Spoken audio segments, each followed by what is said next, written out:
গত 3 নভেম্বর অর্থাৎ ভাইফোঁটার দিন ছিল আমার পুজো সোনার মুখে প্রসাদ। নমস্কার বন্ধুরা, হাই অ্যান্ড হ্যালো, আমি Manali, welcome to my channel. ভাইফোঁটার দিনই আমরা আমাদের পুজো সোনাকে প্রথম মুখে প্রসাদ দিয়েছিলাম। আমরা মুখে প্রসাদটা দিয়েছিলাম আমাদের এখানকার জাগ্রত শিবনিবাসের রামসীতা মন্দিরে।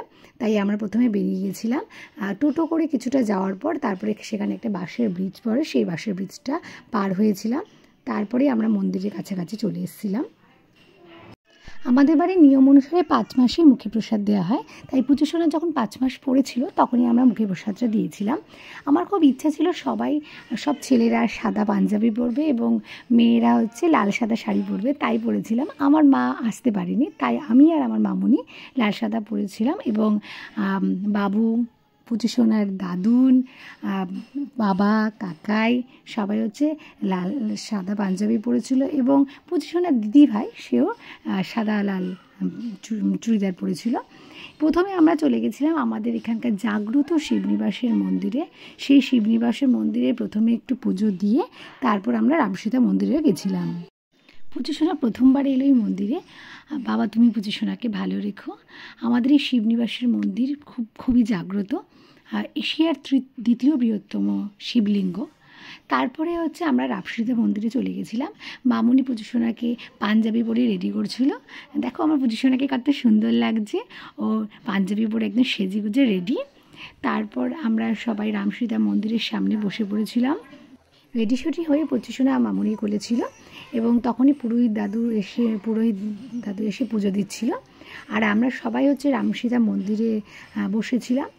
পুজো সোনা যাতে না কাঁদে এবং চুপচাপ থাকে সেই জন্য আমরা হাততালি দিচ্ছিলাম এবং নানা রকম গল্প করে চুপচাপ থাকছিল। ওইদিকে পুরোহিত দাদু পুজো দিচ্ছিল।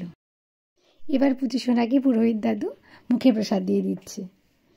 এতক্ষণ পুজো সোনা বেশ কান্নাকাটি করছিল, কিন্তু যেই মুখের প্রসাদ দিয়ে দিয়েছে বেশ মনটা খুব ভালো হয়ে গেছে, কান্না থামিয়ে দিয়েছে।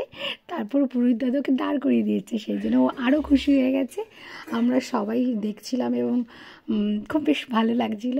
তারপর একে একে প্রথমে ওর দাদুর মুখে প্রসাদ দিয়ে দিয়েছে। ওর বেশ ভালো লেগেছিল প্রসাদটা, তাই জন্য খুব চেটে চেটে বেশ প্রসাদ খাচ্ছিল। দাদুনের পর ওর মহারাজ মানে ওর দাদান মানে ঠাকুরদা, সে মুখে প্রসাদ দিয়ে দিচ্ছিল। বেশ সবাই দেখছিলাম এবং খুব আনন্দ সহকারে খাচ্ছিল। দাদানের পর ওর এক মামাই আমাদের সমীরণদা, সে মুখের প্রসাদ দিয়ে দিয়েছিল। ওর সব প্রসাদগুলো খুব ভালো লেগেছিল, তাই বেশ মুখ নিচু করে চেটে চেটে খাচ্ছিল। তারপর ওর কাকাই, তারপর এক দিদি ভাই, তারপর ঠাম্মি, সবাই একে একে মুখে খাইয়েছিল, কিন্তু সব ভিডিও আর করেনি, সেই জন্য আমি আপলোড করতে পারলাম না। ওর বেশ ভালো লেগেছিল আর কি। এরপর ঠাম্মি ওকে মুখে প্রসাদ দিয়ে দিচ্ছিল। ও কি সুন্দর আমার হাতটা একভাবে ধরে রেখেছিল, হাতটা ছাড়িনি। আর ওর তো প্রসাদ ভালো লেগেছিল, তাই জন্য ও একভাবে দাঁড়িয়ে দাঁড়িয়ে খেয়েছিল। এরপর ওর বাবা ওকে মুখে প্রসাদ দিয়ে দিচ্ছিল। বাবার হাত থেকে খাওয়ানোর পর সবার শেষে আমি ওকে প্রসাদ মুখে দিয়ে দিয়েছিলাম। মন্দিরে ফটো তোলা বারণ থাকে, কেন জানি না প্রথমবার পুরোহিত দাদু আমাদের ছবি তুলতে এবং ফটো রামসীতা মন্দিরে ফটো আর ভিডিও করতে প্রসাদ দিয়েছিলাম। আর ও একটু কান্নাকাটি না করে খুব সুন্দরভাবে মুখে প্রসাদ নিয়েছে। বেশ ভালো লাগলো। তোমরা সবাই ওকে আশীর্বাদ করো যেন ও খুব ভালো থাকে, সুস্থ থাকে। এরপর পুরোহিত দাদু ওকে নিয়ে পুরোহিত দাদুর বেশ ভালো লেগেছিল, বাড়িতে সারাদিন কান্নাকাটি করে। যাই হোক, সব মিলে ভালো রেখো, ভালোই কেটেছে আমাদের মুখে প্রসাদের দিনটা। তারপর আমি, ওর পুচকুর বাবা এবং আমরা 3 জনে মিলে একটু ছবি তুলে তারপর মন্দির থেকে বেরিয়ে এসেছিলাম। তারপর বাইরে ওর এক জেঠুন ছিল, জেঠুন গাড়ি নিয়ে এসেছিলো পুজো সোনা, তাই গাড়িতে উঠে বসেছিল। বেশ গাড়ির মধ্যেও খুব ভালো লাগছিল ওর। তারপর আমরা মন্দিরের চারপাশটা একটু ঘুরিয়ে নিয়েছিলাম পুজো সোনাকে। তারপর ওর কাকাইয়ের ইচ্ছা ছিল যে শিব ঠাকুরকে ভালো করে প্রণাম করে আসবে, ওর কাকাই তাই করেছিল। তারপর ও কাকাইয়ের কোলে চড়ে দাদুনের সঙ্গে এবং মামাইয়ের সঙ্গে এবং মা বাবার সাথে করে ও টোটোয় করে বাড়ি ফিরে এসেছিলো।